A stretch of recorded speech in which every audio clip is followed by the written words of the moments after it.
pals, and there's also therapy too. Well, see, I'm doing something fancier, so we do have to pay for it because they can do the RSVP through the invitation. Oh, sure. Yeah. Yeah. That's real, and that's going to be so helpful. Yeah, and just it's nice. Any website. Are you going through like Zola or something, or no? I'm going through. It's called Green Envelope. Okay. So I've heard of that. Yeah, I like that. They had like 4.8 stars with like 200 reviews, and so I was like, this looks legit to me. And the other thing about if you look at the back of the Save the Date You Got, Holly, it has a like RSVP link, and if you go. I've worked so hard on that website and it still says we're getting married in Chicago. What? Yeah, and it was free and I was like, fuck this. I will pay for a thing. Why does it say that? I don't know. I can't figure it out. I think it's a GPS thing because it initially it just copied and pasted from the format like that I chose. Okay. But like why would you not let someone choose the format and then have it be blank? You know, but it was that's weird. filled in. Like I had to go in and cut out the fake names and put our names in. It was interesting, but I was like, this is free and that would be nice. But honestly, I would rather have it be user friendly and work. Yeah. As long as the older people can work a computer or email, which most people can, then I think you're fine. Mm-hmm. You know what I mean? No one over 80 is probably going to come anyway. I know. My grandma is 83. Hopefully they would. Okay. Is she a Grandma young will chicken? hear about it, probably. Grandma will hear about it. My mom lives close enough to grandma to figure it out. So. Exactly. Yeah, that's nice. Okay. All right. So. Telethon. Here we go. I do have a bit of a recap moment, and I apologize. Well, I don't apologize. Did you do any? Did you do an intro or? Oh. No, I'm not really doing it. Okay, that cool. Was it. Okay. Welcome to Telethon. Welcome to the Telethon, and welcome Sean Trainor again to the show. Thanks for having me. No, last week was, 2 weeks ago.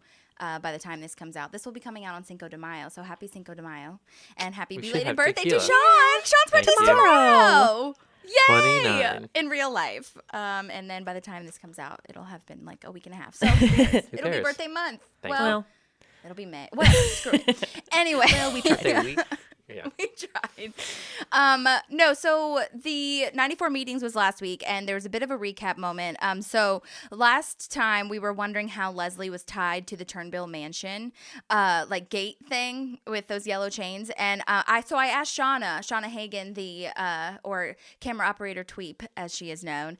And she said she doesn't remember exactly, but she says that she would imagine that it was like some kind of harness, or she was like on some platforms or something on the actual chain. I remember that episode. Yeah. So fun. So just wanted to extend that information. And then Christopher Murray, aka Nick Newport Sr., who I sent both of you guys their little intro moment, or his intro moment last time, was so nice. And I asked him because Crystal was asking in that painting where he's naked, like did the props department they did actually paint that painting. It's not like CGI or anything like that.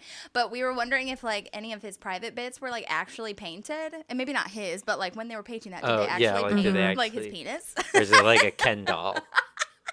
Ken doll, that's funny. And so I asked him, I emailed him, and his email read, ... Let's just say the critical parts were discreetly obscured. There was no sweetum weenum visible. Oh my gosh, what a dude. Glad you liked my greeting! ! What a dude. Awesome. He is the best. It's so hilarious. That's so fun. Discreetly obscured, I'm imagining that it was like probably blurred out a little bit, maybe like a Ken doll situation, because they knew they weren't going to show that anyway. Yeah. So there's that. That's that recap moment. And then I have a little bit, it's not a recap, but I just wanted to share this. I've been watching the blooper reels because I'm on the last disc of season 2, y'all. We have 2 more episodes. 2 more episodes after this. And this is the last episode that doesn't have Chris and Ben in it. Yeah. And they're coming next episode. Mm-hmm. Next episode. It is wild, where it's so like surreal to me now that we Is have this the last done all of episode this. Mark's in? Or No, he stays till the or finale. he just Yes. he's okay. Of season 3? No, of season 2. So he stays for the next 2 3 more episodes. episodes. That's technically. right. Okay. Wow. Yeah. It's crazy. But it does feel so surreal because I was like starting a little bit of watching the next one, and I was like, what are these assholes doing here in these parks department? I know. They do not know anything. And I was like, obviously, I thought that when I first watched it for a brief second, then I was like, oh, immediately in love. I know. But now that I've spent so much time with this, first. It's like it is. Anyway, so at the blooper reel, Mike Schur does this intro thing, and we just like have to hear it. So Maddie, if you will go to your email to the attachment titled "Gag Reel," and play that. The following program is rated GAG. It contains giggling, abominable language, and grotesque sexual imagery. It may literally cause you to gag. We highly recommend you don't watch it. Just walk away and just go read a book or something, or spend time with your kids. Do anything but watch this gag reel. Yeah. that's funny. Yeah. So who's that? Mike Schur? Mike Schur. I thought it was interesting that GAG stands for all of those things. So, yeah. Anyway, That's not really. funny. He just made that up. Yeah, but, sure. And then there was a quick behind the scenes of Amy Poehler talking to Dean Holland in her in the blooper reel, and I just thought it was really funny. So I'm gonna play that real fast. You better be working on that, Dean. You better be working on that fucking blooper reel, Dean. I just think it's hilarious. Every time Amy Poehler curses, I think it's hilarious because she just doesn't do that as Leslie. So anyway, and then I also heard Amy say Ken in the blooper reel, and we've talked a lot about him. Ken Whittingham, he directed a bunch of episodes, and it just made me so happy because I've like talked to all these people via email and stuff too. And then Shauna, I emailed Shauna a few times because she if you watch the blooper reels, there's this scene which I think we talked about it when she came on, but like she was with filming Ron, and then she laughed so hard that she walked out and she hit her camera on the door jamb of Ron's office, and she had to she just was laughing so hard. She was like, yeah, that hurt. Because I asked, I was like, were you like injured? And she's like, no, I was fine, but I definitely was just laughing so hard. And you can hear Amy call her Tweep because that's her nickname, because her name is Shauna, and then Shauna Malway Tweep is in the show. She's a camera operator? Yeah. Mm-hmm.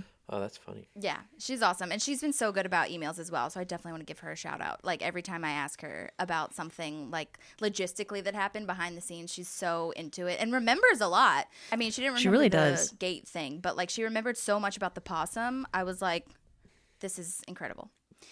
So shout out to she her. was so passionate too. Like when we met with her, she could have talked about like her job for days 100%. and not gotten bored.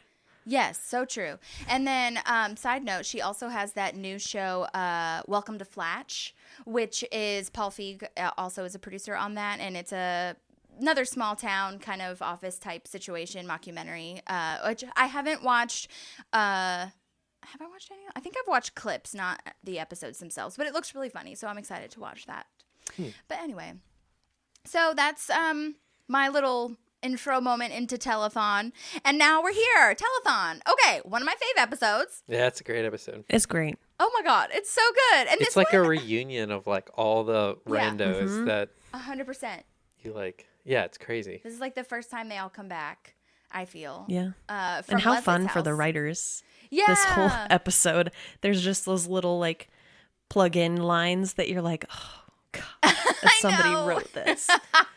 There's so many one-liners in this one. I was like trying to pick my favorite line, and It's was, like, hard. I had like a list. It is. Oh my god. Okay, yeah, maybe we can have like a ranking system. Also, from what I could tell on the poll I put a poll in the Instagram stories for who learned the month rhyme, the April, May, June, September, whatever thing whatever that fuck that rhyme is. Did you guys learn it? Because I didn't. No, I just learned the knuckle. Okay, thing. explain the knuckle thing. Crystal and I were trying to talk about that. What is that? Yeah. So, okay. So, January, February, March, April, May, June, July. So those all have 31 days. Oh, okay. So you just go straight down, yeah, like. So your knuckles have 31 days, and then if you put your thing here, there's another valley. So then it goes August. No, wait. Then you start over. So you start because with the August knuckle, only has and then 30 days. You do the knuckle, and then the valley of in between your knuckle. And the valley has 30, except for February, who's the weird black sheep of the family that only has 28. Okay. But then August only has 30 days. Does it? No. August has 31. September has 30 because October has 31 because Halloween. Yes, it has 31 days. August has 31 days. So then you just start over. So January, February, March, April, May, June, July. Okay. August, September, October, November, December. Oh my god. But it's like okay, your well, I'm glad knuckle one of us has knows. 31. Yeah. No idea. Is this in the show? Why are we talking about this? Oh yeah, because that's the whole how reason that April. There's 94 meetings because April doesn't think that March 31st existed, and so she was like, "I didn't know that." I said April, June, past September, something, 30 days in November. That's right. And then she gets one of them wrong, and that's why he has to meet with everybody. And so we were like, "Who learned that rhyme?" Is that the beginning of this episode? 94 meetings. That was the one before. Oh, that. this is a Not recap. Telethon. Recap. We're still in my recap. Okay, I was moment. like, did I watch the wrong episode? Oh no, I remember right. a telethon, but No, you're right. I'm so sorry. Okay. We're still in 94 meetings because the reason I brought this whole thing up was because I put it in the poll on Instagram, like who learned that rhyme. I see. Okay, and sorry. 100% of people that voted, not that it was a ton, but 100% of them said they did not learn that rhyme. I didn't. Yeah, I don't no. think I did. Yeah. So, and some people like heard about it, but they didn't learn it. You know what I mean? So, Yeah. and then I was like, what about the knuckle thing? I don't know what that is. So, okay, well, thank you everyone for going on that tangent with us. We really appreciate it. Okay, Telethon Season 2, Episode 22. Wild that we used to have this many fucking I know, that's episodes crazy. I mean, in a season. we're like already on season 4 probably of another show. It's literally, it's nuts. This was directed by Troy Miller, which is hilarious because he always directs when you are on. He did Really? the setup, and he also He's did my Tom's brother. Divorce. Just kidding. Oh my god, you're related. That's I have crazy. a brother. Anyhow. And he also did Ron and Tammy. Wow. It's just so hilarious because I don't plan that; it just happens. That's funny. So I've then- emailed him, but I haven't heard back from him. And then what did Amy Poehler do on this one? She wrote this one. Is her first? Yeah. Wow, that's crazy. Yeah, she wrote this one, and it was the first one in the season. Friendly reminder that Troy Miller, our director, has done Arrested Development, Flight of the Conchords, and Jack Frost, which we love. Wow. Sad movie. I know, such a sad movie. I have to talk about it every time when Troy Miller has directed. Have you seen that? I'm gonna start associating Sean with Jack Frost because Probably. Who's the main guy in that? Michael Keaton. Michael Keaton. So good. So good. Ugh. Have you seen that movie, Maddie? Did we talk about this? I don't think you have, right? No, we have talked about this, and I have Oh, not you seen should it. watch Okay, it. You that'll really go on should. your ad list. Super sad. Yeah, I have a long I list of things Same. to watch. I read that Amy Poehler got an Emmy nomination, like her first one off of this one. Yes, I have that too. Oh my God. But she didn't win. She was nominated for Outstanding Lead Actress July 8th, 2010. And this was the episode submitted for it, but she lost to Edie Falco and Nurse Jackie. Isn't that crazy? Like, well, her and Steve Carell never won Emmys. Yeah. And it's like Crazy. hard to even point to, like, during this whole time, like, who are like two funnier people on TV? I And know. Well, and what shows are still being rewatched? Nurse Right. Jackie. Other I than The mean, Office no and offense Parks to and Nurse Rec, Jackie. you know? I mean, I've just, Yeah. I don't know anything about I've it. heard it's phenomenal. I Probably. haven't Not watched as it good. either. Yeah. I do love Edie That's Falco. crazy that both of them never won. I know. They were nominated quite a few times. And the show itself, I think, has won. Has won. But not Yeah, her. definitely. Yeah. But yeah, so early in the series, I found that she told Mike Schur that she wanted to write an episode, but they would agree. They agreed that she would wait for a filming hiatus before doing one. And they said that the scenes where Leslie uses the sugar rushes, like the Nutri-Yum bars, to re-energize herself, to like crash later, was reminiscent of her own all-night experiences working on SNL. SNL. So that fun. definitely was a motivation. But yeah, so I think we got a good team here. I love that Amy Poehler wrote all this stuff, and I think she was still producing at this point too, just like Linda Montana was talking about, which we have a message from her later. The singing Is she? lady. She's in this one. Yes, so she comes back. Dreams of Italy. So good. Oh my god. That was great, Sean. It's like the perfect song that they did this like Broadway version of a rhythmic song. It's just like, oh man. Yeah, it's We'll so get good. Oh my No, God. it's perfect, and like the way that it's filmed, like over or And she walks in. And Yeah. she's like, she's ready, man. Pawnee's most bookable talent. Oh my God, so good. But no, she man. was saying that a lot of times, Linda Montana was saying that a lot of times Amy would have to be pulled like to go do producer stuff. And a lot of our guest stars have said that, where like they wouldn't get to touch base with her that much, but what they did get was like really nice, obviously. But it's crazy. She was juggling a lot at that time. Side note, Amy Poehler's middle name is Meredith, and that is Meredith? also the middle name of Anne, isn't it? Anne Meredith Perkins. That sounds right. It's Anne Meredith Perkins. Yeah. I did a poll one time. That sounds like something. Yeah, and so I was like, I wonder who put that in Yeah. there. Because they're famous for, using real life in there. Yeah. But anyway, Yeah. okay, so that is my writer and director. Anything else on them, either of you two? Okay, great. I'm ready for a summary. Okay. On it. To raise funds for diabetes, Pawnee is putting on a telethon. Leslie has got the Parks Department a 4-hour slot to help raise money. In Leslie's brilliance, she gets Detlef Shrimp to agree to come during her time slot, but Tom keeps Detlef to himself at the Snake Hole Lounge, making Leslie scramble for entertainment last minute. In an attempt to save the telethon, Leslie convinces Mark it's the right time to propose to Anne, but Leslie quickly finds out it might not be the best plan. And some weird back and forth with April and Andy. Oh my gosh. Such a weird back and forth. I have feelings about it. Okay, I have some deleted scenes also from Andy and April, which I think are really interesting, and we'll get there when we get there. Maybe that'll fill some things in for us. Yeah, I mean, yeah, we'll see. We'll talk about it. So, first of all, this cold open is so freaking precious. This little dog, and everyone's cuddling Little him. puppy. Little puppy. I'm just a little puppy. It's so good. I just love this like technique of them showing how each character would react to a puppy, especially April, because I think at this point we wouldn't have it because Champion's not there yet, so we don't know Right. how she would react to a dog, and so she's really into it. Oh, yeah. Yeah, she loves animals. We learn that more later. Absolutely. But And I love then- Andy. He says, I do say the cutest stuff. Like, dude.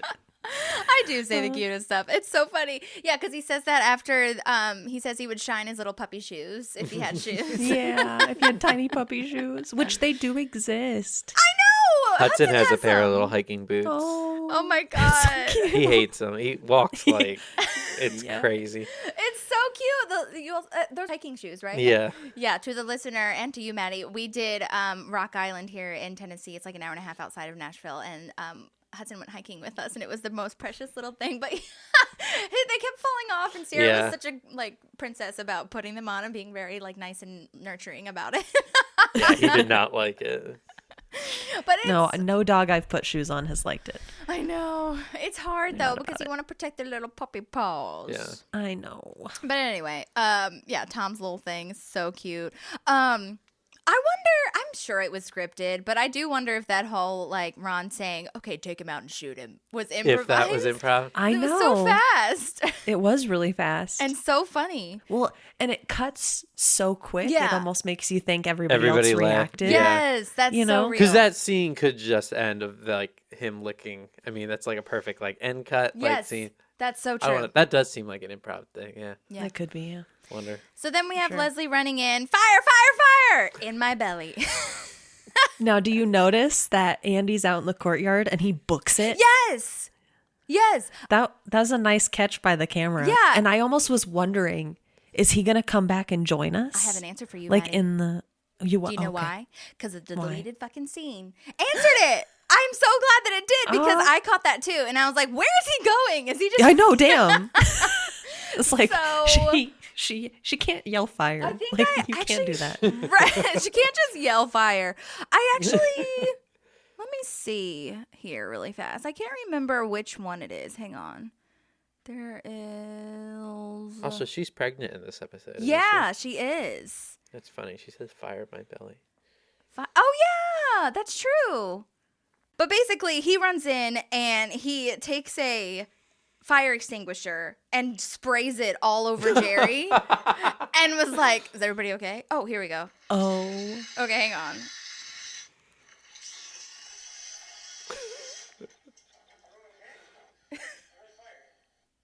Oh my so god. Poor That's Jerry. great. I almost wish they had kept that in. I know, me too. no. Okay, so that is what the deleted scene was. He runs back in and shoots all over Jerry. It's so gross. But anyway, and then Pawnee is the 4th fattest town in the U.S. So I think we did this recap. We've looked one this time. up before. Did you look it up again? I didn't. Okay. But That's I what know they that. say, yeah. Yeah, so number 1 is McAllen, Texas.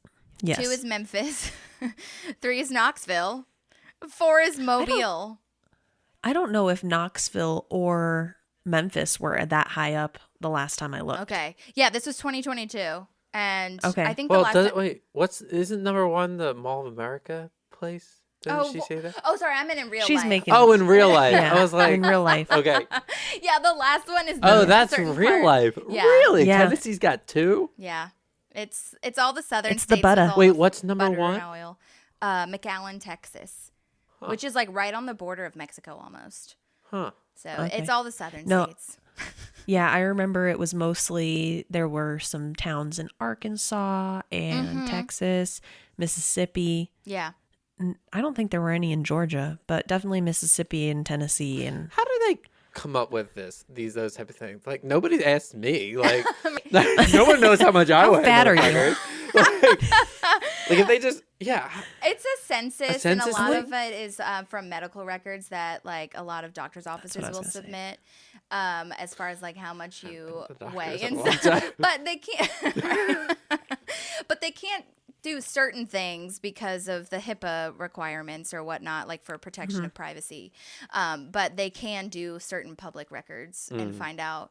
And then there's so many different like statistical analyses, if you will, as far as like which county has the most like fast food or things like that. You Yeah. know. Oh, okay. Yeah, But this one in particular is the most obese people Gotcha. in the radius of these towns. So first is the McAllen, Texas, and then Memphis, Knoxville, and Mobile. Knoxville seems wild to me because it's It kind of does. small, Yeah. I feel, in comparison to a lot of the other bigger Yeah. cities. But Also, yeah, well, and I would, sorry, go ahead. I Sean. was just going to say real quick on that. Like, this is another one of those episodes where you see a lot of people in the town. And again, it's like one of those jokes where like they joke constantly that there's all these obese people and they're just very normal looking people. Right. Like there's not any overweight people really. It's just funny because you see a lot of the background people. I don't know. Right. It's just so funny. Yeah, I wonder. that is well, I could interesting. go off on a whole tangent about like the BMI, and that's a whole other podcast, and how we're shown that we're obese in this country is total bullshit. It's like it's based on an archaic system that does not mean you're obese. It's Well, they actually racist say and that- it's so old and outdated. I think when I was in high school, actually, Australia was more obese than the United States Interesting. by population. And I don't know if that's still true.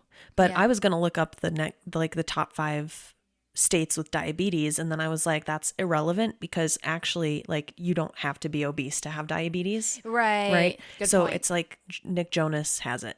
And he's had it since he was like right. a young kid. So it's like it's not a correlation necessarily. Like, Right. are you more likely to get it if you don't eat right? Like later and it's genetic? Yeah. Yeah. But like, it's not the only qualifier. Yeah, So and I that was also like, depends I'm on not the gonna look it type up. of diabetes you have. Like, did you acquire it because of your eating habits, or were you born with it, like Nick Jonas? Like, Right. there's a lot that goes into it. So, pretty crazy. But Yeah. Pawnee is the 4th fattest town in Parks and Rec. So, that's all we need Yes. to know at this moment. That's all we need to know. On the flip side, I did research, and I saw on this website that I found the top 4 unhealthiest ones on wallethub.com. Seattle and San Diego are actually the healthiest ranked cities. / lowest Makes number a of lot of obese sense. people. It really Does does. make sense, There's yeah. sunshine and juice bars everywhere. And the beach. Ugh, it's just expensive. It's stupid. But anyway. The worrying about the money just shaves all the extra weight off. Right, exactly. But in the show, back to your point, Sean, it was Pawnee, Dallas, Tulsa, and certain parts of the Mall of America. Only certain parts. That's what I liked about that. Have y'all ever been there? I've never been there. No. Where is it? Michigan, I think. Yeah. Okay, Is it Michigan or Minnesota? let's look it up. Michigan sounds right. Mall of America, Broadway. What? It's on. That's what. Sears The been there. Nickelodeon universe There's like a theme park in it. Yeah, What? it's crazy. Mhm, it's huge. It's It's ridiculous. huge. That's crazy. Bloomington, Minnesota. Minnesota. My second guess was correct. Yes. Correct. Wow, 60 what a East random Broadway, place. Bloomington, Minnesota, 55425, if anyone is interested. 12,300 parking spaces, if anyone cares. 12,000. Okay. I know. Damn. Okay.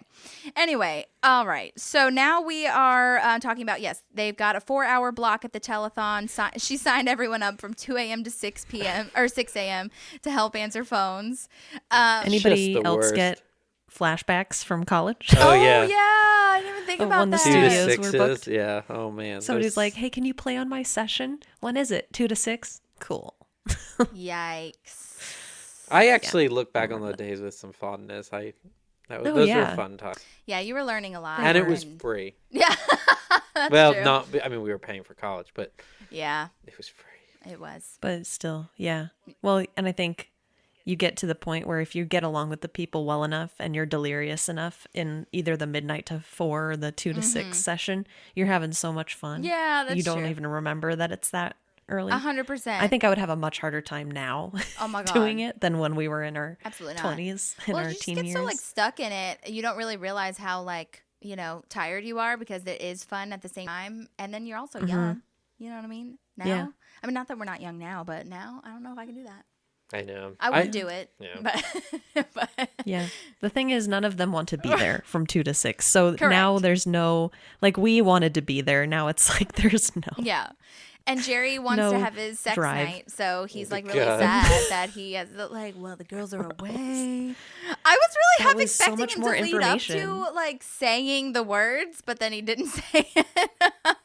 I was waiting for him to also say it was either that or I was waiting him to say that there was going to be some scrapbooking party or something stupid that Jerry would go to or We scrapbook. Like, go to the Cheesecake Factory or Kiki J's it's so Cheesecake funny that Facility. he would come out and say that rather can you imagine being at your work? You would just say I have plans with my wife. Right. You wouldn't be like everybody. Yeah. That was too much information for your coworkers. Totally. Oh my God. Yeah. Diabetes, let's I don't- diabeat this. I love a wordplay. I can't.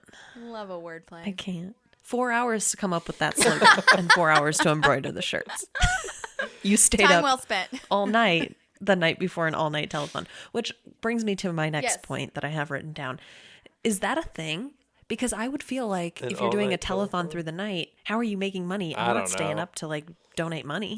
Wouldn't you do that during a weekend or something like Yeah, that? I A think holiday or- PBS has those kinds of things too, and especially these local access ones. You know how you It's just preying on all the elderly people. it is. Yeah, it really is.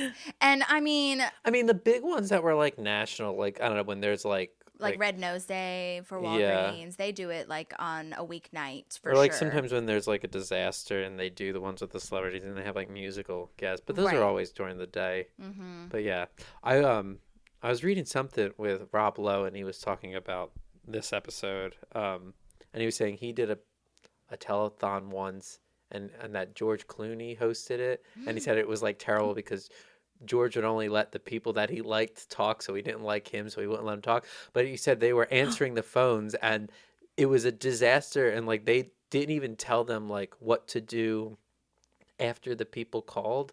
So they were They didn't know what they to didn't even know say. how to take their money. It was all kind Oh of my it was gosh. it was all kind of like a sham. The people were just calling to talk to the celebrities, and then other celebrities they were calling certain celebrities and asking if they could talk to other famous celebrities. Oh They didn't my even want to talk to God. him. It was really funny. He So- said it was a disaster. So So just chaos. Oh Yeah. my God, that's crazy. yeah. Wow. Yeah, I mean, I think that especially in the local, I can just imagine in my small town this being a thing. You fall asleep really, tired or whatever, and you're on the couch waking up. Thank you. And then this is Maybe- on. Maybe they catch you in a those dream state. You're infomercials? half asleep and you're like, oh, maybe I should give them money. Yeah. You're tired. You're not thinking Right. straight. But the point is, I do think this is a real thing, but I don't think it's often, to answer your question. Not now, anyway. Right. So now Mark and Leslie are eating lunch. Salad sucks. There, I said it. This is going back to how Mike Schur said she'd always have something healthy, right in front of her and never eat it, when she's with Yeah. Mark. It's hilarious. I like this friendship too, like, you know, that it's bloomed into she has no feelings for him. She's like just a good friend. Yeah. And then, I mean, I'm getting ahead of myself, but like I may or may not have watched the last 2 episodes after I watched Telethon yesterday. Yes. And I was like, nothing comes in later about like Anne never gets in the middle of their friendship too. Like they're friends till the end, which I think it's pretty cool. And it's cool to see her stepping in and helping him here. And I think this is important because I don't know, like, I feel like, I don't know about you, Sean. I think you can step in as the male who has proposed, but it's like, I don't know if guys think about that this is a story that's going to be told for the rest of your life. And you can't just, I mean, it has to be something that's special to both of you. Right. Yeah.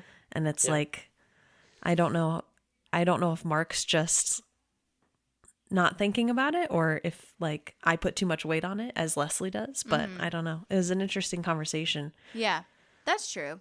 Yeah. What do you think? I mean, I mean, well, was it when I remember him kind of talking about it? How was he originally going to do it? Just very nonchalant? Well, it sounded like he was going to do it like at a restaurant or something, but I don't know if that was like the line or not. So, well, you have like the one end of like doing it at a restaurant, and then you have like Leslie, like being she dramatic wants to like get doves and stuff. Yeah. So, yeah. I mean, you definitely think about like, oh yeah, we're going to tell a lot of people this for a long time. yeah. Maybe. I don't know. I don't even really know if you're like kids are even going to care.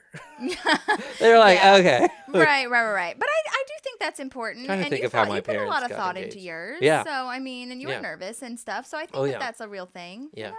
Yeah. I don't know what Mark's No, it's a big moment. is thinking.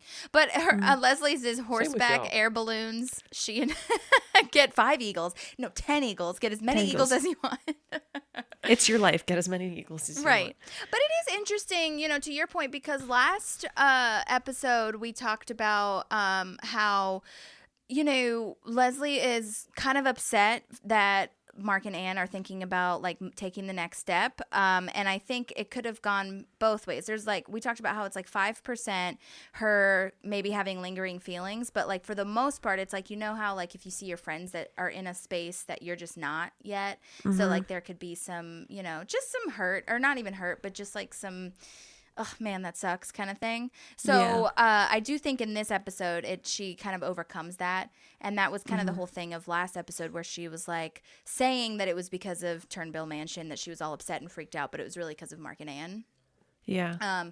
So, I mean, obviously she was still upset about Turnbill Mansion too, because that was like a whole shit show. But, you know, but I think that's a good point. I think it's also, am I going to lose Anne? Definitely. If they keep moving forward like this, I think that probably was also a fear. Yeah, and her line of the last episode, like every time 2 people get married, two single people die, which is like technically true. But This I is mean, true. that's a morbid way of looking at it. So It is. at least Leslie is friends with both Mark and Anne. You know what I mean? Like they don't have to worry about someone coming in. And soon like Mark that's will new. be gone. I don't like Mark. Sad. I know you don't. I do. I'm Team Mark. It's fine.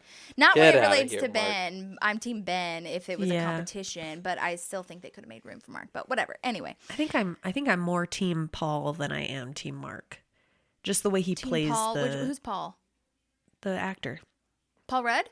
No, the actor who Schneider. plays Mark. Isn't that his Oh, name? Paul Schneider. I'm She so likes sorry. him as a person. I see what you're saying. Yeah, I think I do like the too. way he plays Mark. Like I don't necessarily need Mark there, but the way Mark reacts Yeah. to things, the way Paul plays it, I'm a fan of that. I That's think. fair. That's fair. I like that. There is a Werner's vending machine in the courtyard. I don't know if you saw it, Maddie. Nice but catch. I didn't, but nice catch. Thank you. I did that for you. We've been emotional about the vending machines since the beginning. Exactly. That's season 1, I think. And it is a there's also, she's drinking something else. I think it's called something spring water, and I Googled it, and it is based in Arkansas, so that's kind of nice, keeping in tune with the regional products, so that's fun. And then, so Mark wants to marry Anne and skip the moving in part. I personally think, and we could go off on tangent, but I just think you should live with someone at least like a month before you get married, but that's just me, so. Oh yeah, highly recommend. I would as well. But I think they're I mean, at least the vibe I grew up in was like, you don't do that. Oh, you yeah. don't live with the person until you Oh yeah, get married. But I think it's a good way. I think we needed It's it. an old traditional, old school way of thinking yeah. for sure. But I think you don't know how well you're going to fit with somebody until you have to spend that much time together and share a space with each other. Right. So I agree with Definitely you. just see how they live their life. Yeah, it's a big indication. Yeah, totally. But like Crystal said last week too, like he fully believes that he is so in it. Like he believes that he is in it. And I think that's a really good way of putting it. And then we've got our Detlef Schrempf moment. So she's telling Tom that Tom needs to be in charge of him. Leslie keeps giving Tom these tasks. I don't get it. Why does she think that he's capable? I don't. But who else is don't she know. gonna? Maybe Donna could handle this, like in her bends. Yeah. Yeah. But like, it seems more. you're not gonna let April do it. You're not gonna let Ron do it. No, I Definitely guess you're not right. Chris Pratt. That's true. Good point. Chris Pratt Donna's can't not do here, it. huh? Donna's where not here is in this Donna? episode, huh? I don't know where She's she totally is. not. She's not here. Well, no. Well, she's at the telethon. Yeah, she's at the telethon. because she She's answering calls phones. her brother and tells That's him right. the plot of That's Lost. right. She is. Right, exactly.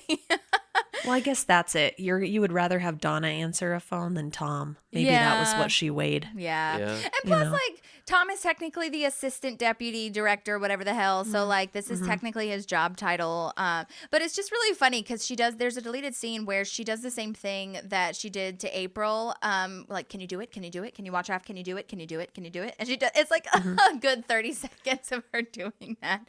It's so funny. But he's the VIP. And I know you found a lot of stuff on Detlef. I did. Do you want to do it now, or are we getting there? I have it in my notes now. Although the one thing I was going to say is I wish I could be as honest as Tom, because he says I'm not coming to the telethon because I don't want to.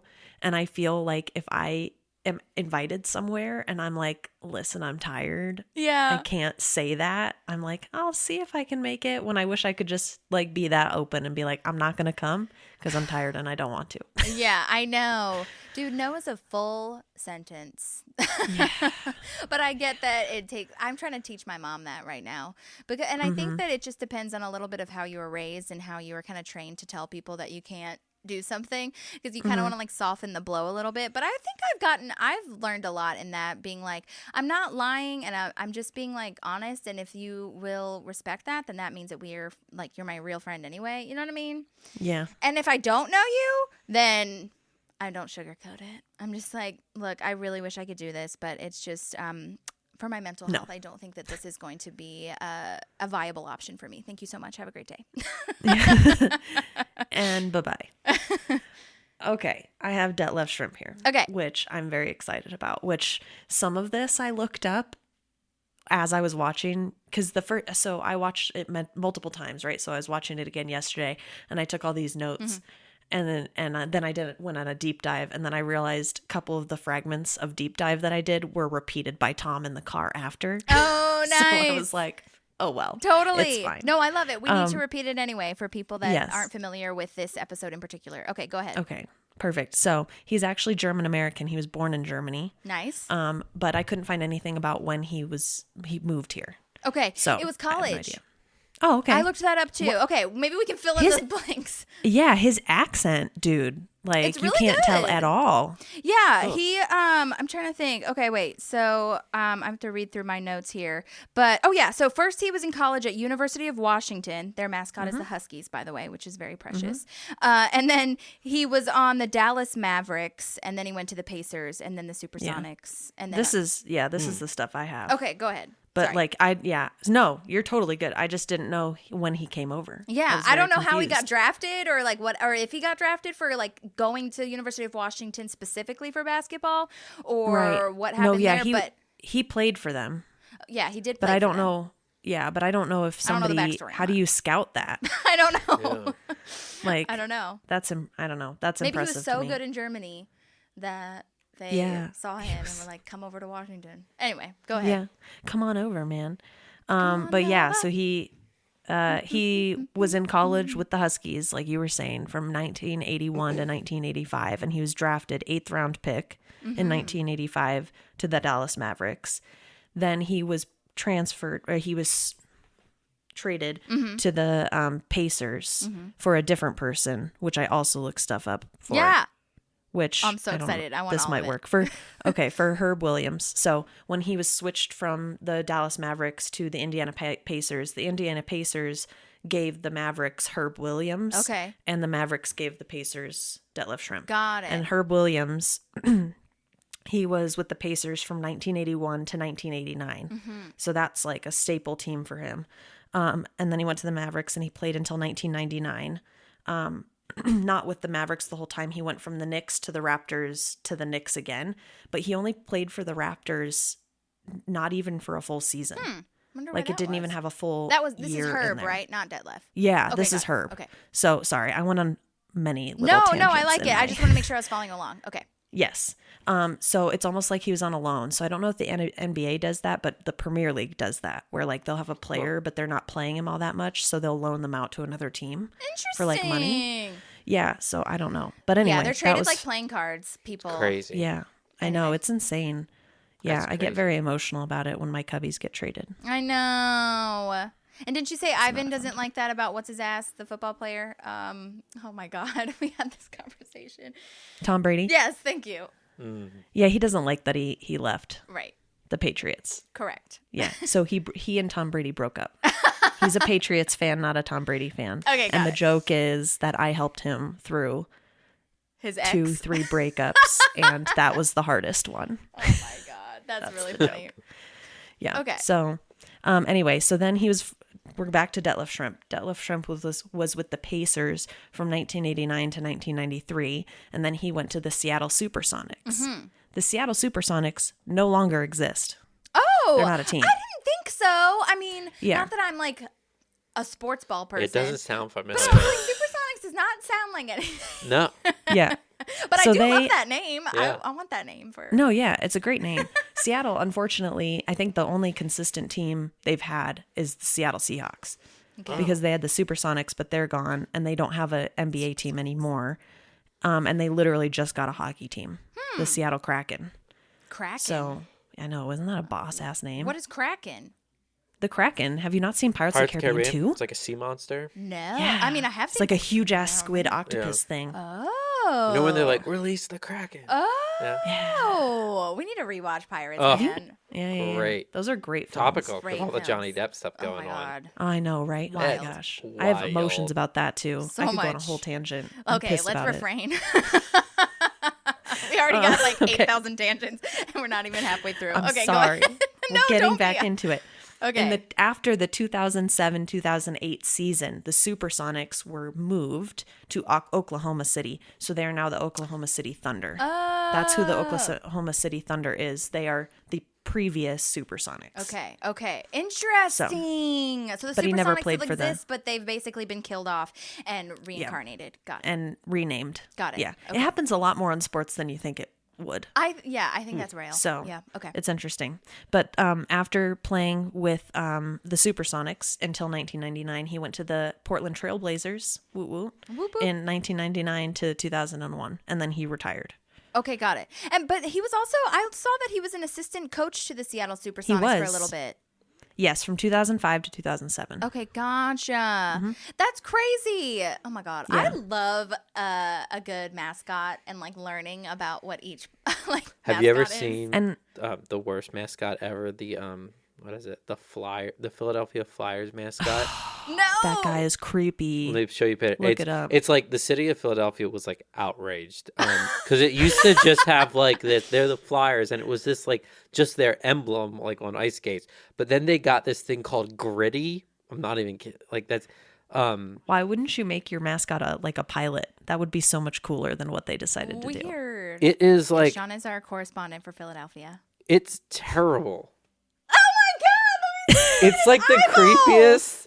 Oh like, my God. That is the thing. perfect It's first like- sentence. Look at its eyeballs.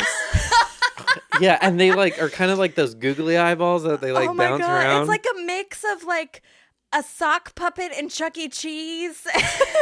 mixed with like Chucky the demon child. Like, look at that is like What's he called? gritty. Gritty. Like gritty, like Gritty. Like we're Yeah. gritty because we're Yeah. from Philadelphia, Oh, bitch. this is it with. Oh, this is with a. Well, okay. Well, you should also look up the Phillies mascot because I think Philadelphia is just fucked up. Yeah, that's the fanatic. But that thing Wait, at least what's the is gritty one? the Flyers, the hockey. Oh. But at least the Fanatic is like, it's kind of cute and it's older. Like that was like a couple of years ago. They decided that was a good idea. Like, oh Lord, have mercy. This is a recent choice. My favorite one. this thing's a little cute. I mean, it's still weird, but it looks like a Sesame Street character. But if you Yeah, his eyeballs don't look crazy. Yeah, not a Sesame Street. yeah, Like a but Muppets. if you put them in line with all the other mascots, Yeah, those it's two like- stick out like sore thumb. describes the city of Philadelphia, I'll just say. And I'm from Philadelphia, so I can say that. So, Yeah, exactly. bunch of crazies. That is hilarious. Okay, so I have more. Yeah, say it. Keep going. Okay, so as Tom references, he was in 2 episodes of the German soap opera Gutenscheitzen, Yes. Sounds right. and then there was a second half that I didn't write down because I'm stupid. I see, And like, it was- you're not stupid. I have, like, Futeseiten Guten and then Schlechteseiten. And he was also... Gutenscheiten, Schlittenscheiten, Right. something like that. It means good times, bad times. Oh! I'm sorry Good if I time, butchered bad, all of that. Good in flight. There are Shoot the act- sky. Oh my God. That's their theme song. You looked it up? No, I'm just kidding. 10 5 out as 10 of May 2022, there are 7,520 episodes of that show. Wow. What? That's nuts. Yeah, which I thought was crazy until I looked up The Young and the Restless that has 12,000. Yep. And then I looked up So crazy. Days of Our General Lives, Hospital. who has 14,057 seasons. It's fucking So gnarly. We've had there this are no conversation rules. many times, like, where people man. give soap operas such a bad rap, but, like, they have to learn their lines within an hour and, like, Mm-hmm. for the whole episode. Because they shoot every day and they release every day, Monday through Friday. It's insane. And that's why there's all these twists and turns of, like, my sister's pregnant with your dad's half-brother, whatever the hell. Because it's like... The writers are just like, seriously scribbling away. Anyway, go ahead.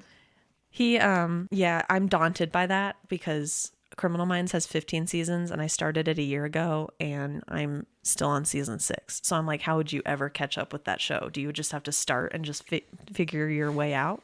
You know, like figure out who everybody Yeah. is and what's happening?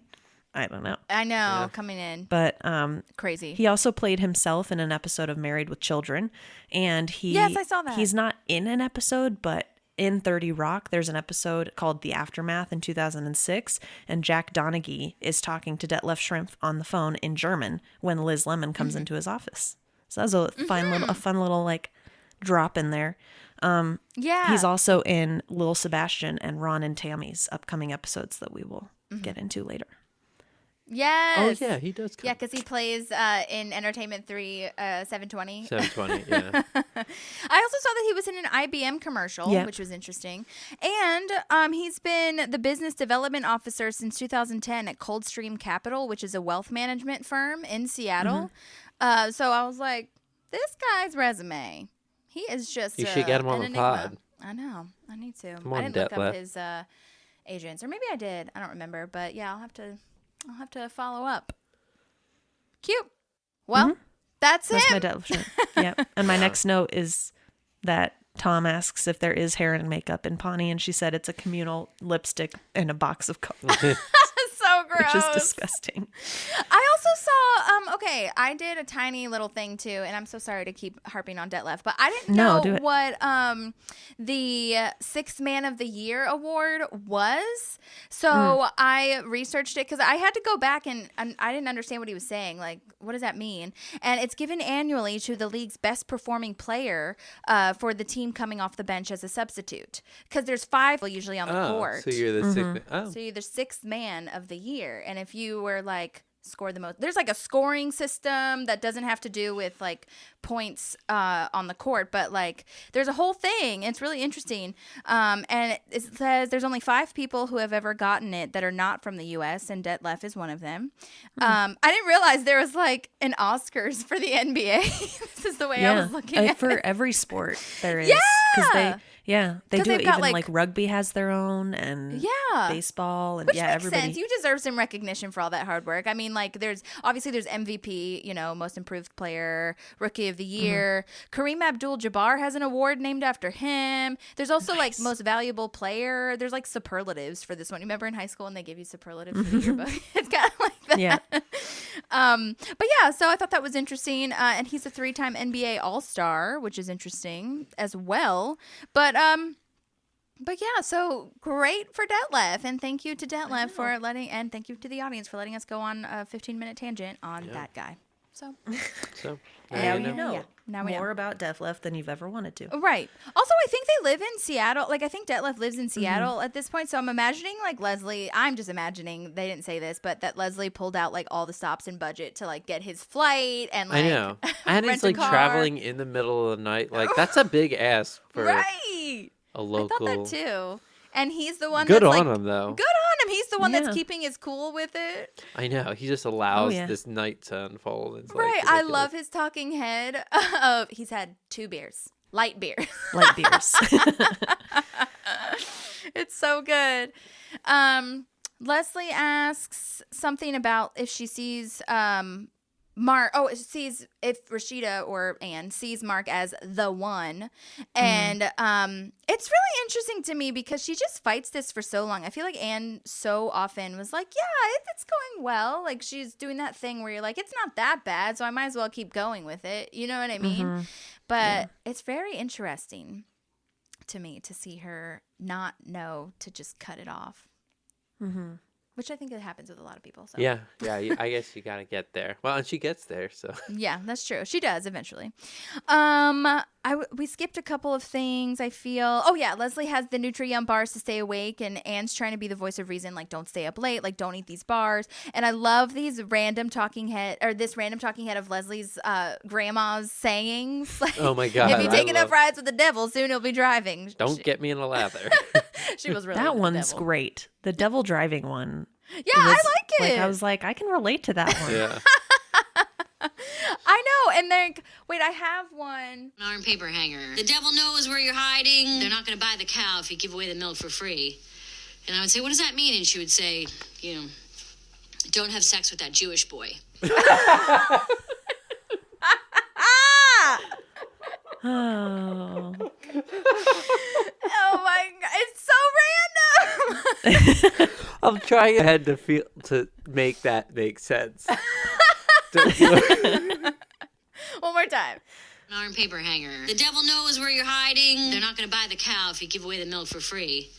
And I would say, what does that mean? And she would say, don't have sex with that Jewish boy. It doesn't make sense. That's it just doesn't make amazing. sense. But she's just showing that her grandma's old and racist, probably. So, Yeah. oh my God. So anyway, there were tons of alts with this, just like in Hunting Trip when she's like, I'm stupid and I'm a woman. So there was a ton. But anyway, go ahead. You were going to say something? Oh, no, I was just going to say my great grandma. Tickled your funny bone. That's interesting. tickled me, man. I can't. It's getting hot. It's okay. Go ahead. That's You awesome. can keep laughing. No, there was also one that I didn't. It's at the beginning. It's where she says, "I'm busier than a one-armed paper hanger." Do you guys know what a paper hanger is? Someone who hangs wallpaper. I looked No.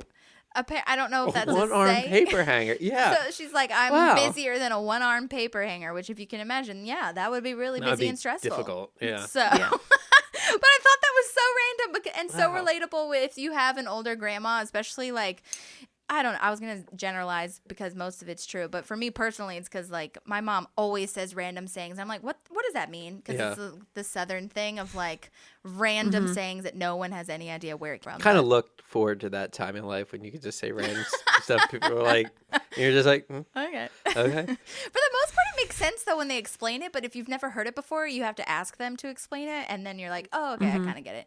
But then some of them are like Yeah. the Jewish boy one, which makes no sense. That's funny. Okay, so next we are at where why do I have figure it out, Jerry? He has 25 lines. Oh, because he has the switchboard. Oh yeah, that's right. He Yeah. has 25 lines, and no one else has that. Right. Everyone Okay. else just has one phone. What episode? Because it's not this one where like he's like helping like birth somebody over the phone. What episode is that? Oh, they're also at some telephone. Because I was like, when I saw this, I was like, it's the 411 one when they put Yes. a 411 oh, that's in the that. parks In the department. parks one. And then Okay. Yeah. And then Ron comes in. That's right. And is like, have the mother turn the baby on its side. Yeah. But that's right. So he has the switchboard here. And so all the calls are coming into him. And Which if you're Leslie in this situation, why are you not like, oh, that's not the guy to have 25 lines. I know. Like, let's switch this up. Right. Oh my gosh. She clearly is so overwhelmed and stressed. She's like, figure it out.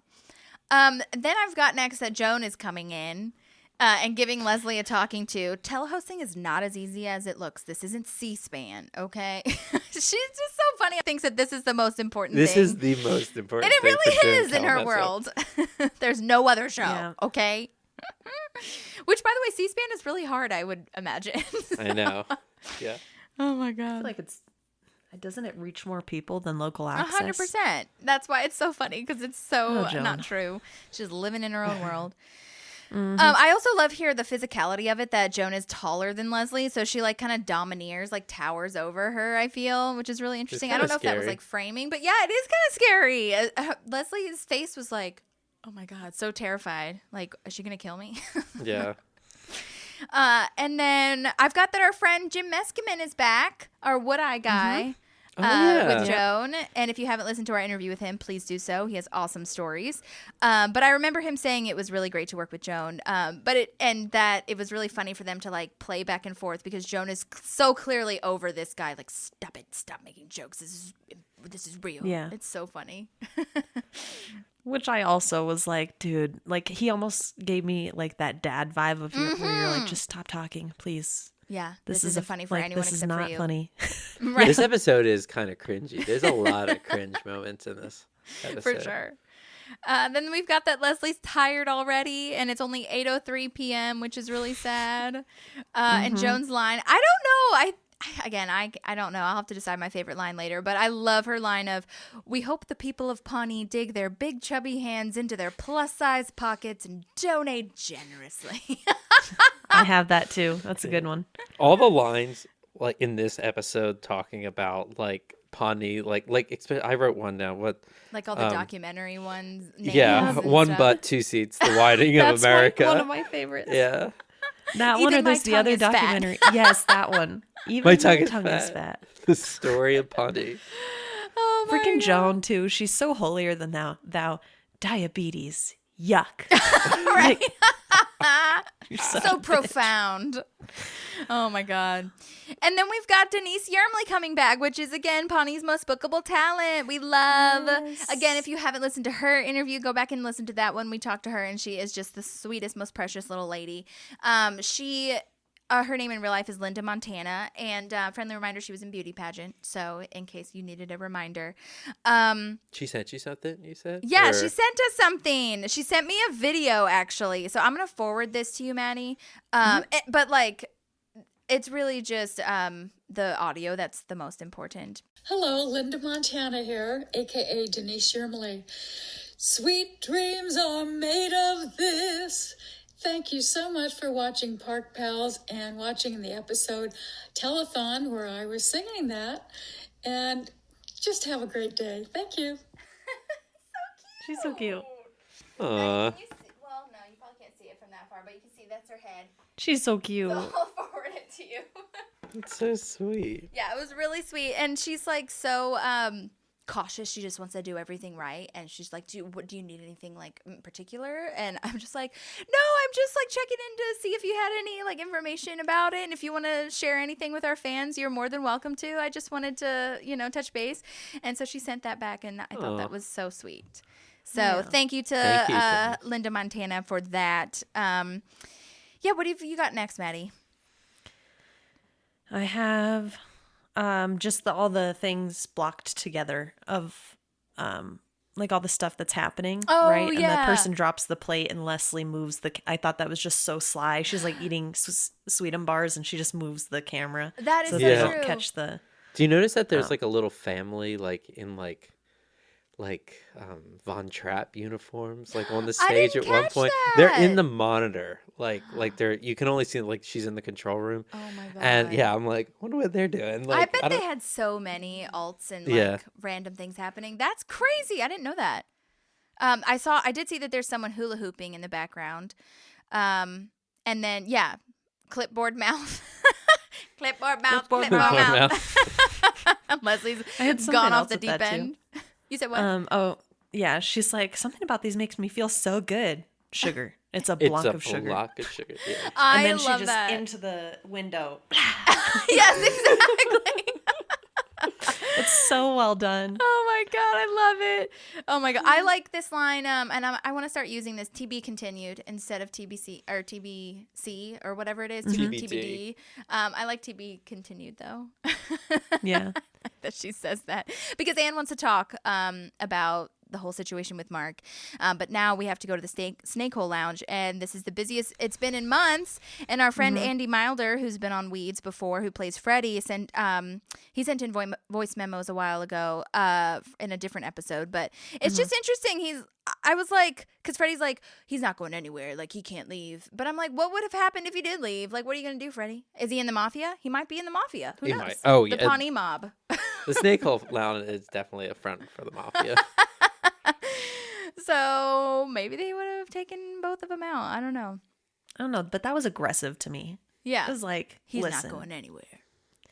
Yeah, I just thought that was rude. Yeah. If I'm being honest. So now Leslie has to improvise and have Mouse Rat go on first. And April's being sarcastic about it, like, oh, it's great, you're headlining at 2 a.m. on Pawnee Cable Access.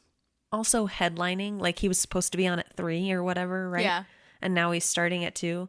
The headliner isn't the person that opens. That's true. That's a great catch. I was like, I think you're using. Also, it's a telethon in the middle of the night. Is there a headliner? And Andy takes it so seriously. Like, yeah, we're headlining. It's so fun. Is the bass player? Is he a writer? Alan Yang. That's Alan Yang. Okay. Yeah, he's the writer and producer, and he also produced Master of None as well, and has the podcast with Rob Lowe. Parks and Recollection. Gotcha. Mm-hmm. Yeah, so they're all really playing. That's all them. Is this the first time you hear Sex Hair? Yes, this is the debut. It's so cute. I messaged Burley and I asked him if he had any things to say about on set that day. He said, his email says, I'll read it to you. During Sex Hair, Pratt is playing my real life guitar. He brought it as a backup in case the on-set acoustic guitar popped a string, which I guess it did. That guitar strap, the black one, is still that's still on it, is here in my living room. Sorry, props department. I thought that was so cute. That's so he still has that still has that guitar strap. So precious. Which what a great way to debut that song too, at 2 a.m. when no kids are awake. Yeah, and also you just kind of like you wouldn't have gotten it the first time because it's very much in the background, especially when he's singing the chorus. So true. The when he's doing the kids version, that's really when you hear it. But it's funny how it's just Sex that bear. call there. Yeah. I don't know if hair was not the problem. Hair is not the problem. Gotta find me, kids. It's kind of a jam. It is a jam. Friendly reminder, it's on Spotify. Yeah. They released an album on Spotify, you guys. So check that out if you haven't. 2 types of diabetes and only 1 type of caring. It's so dumb. That's so gross. I love this line also where Leslie asks how things are going and April's sarcastic again and says, we're going to get married and I'm pregnant with his child. Joke's on you, bitch, because that actually happens. Yeah. Yeah. Right. Crazy. It's so cool it's to see that. Foreshadowing. Totally. And then Burley also said that this episode was really fun to shoot and that Burley's favorite song is actually Sex Hair. So that was really interesting. Our fave too. And then here is where I'll play some of the deleted scenes of April and Andy. Because I think it's shown that they're not really talking, except for that 1 quip. But these deleted scenes kind of just show that they are talking. They're just being very, very sarcastic with each other. And I think it kind of changes the dynamic that it's not like they're avoiding each other. They're just being quippy and snarky and I'm annoyed with you kind of thing, as you do when you really like someone and don't know what to do about it. So, okay. I never heard you laugh so hard. Yeah, whatever. I thought I might have overheard he said he was coming down here tonight.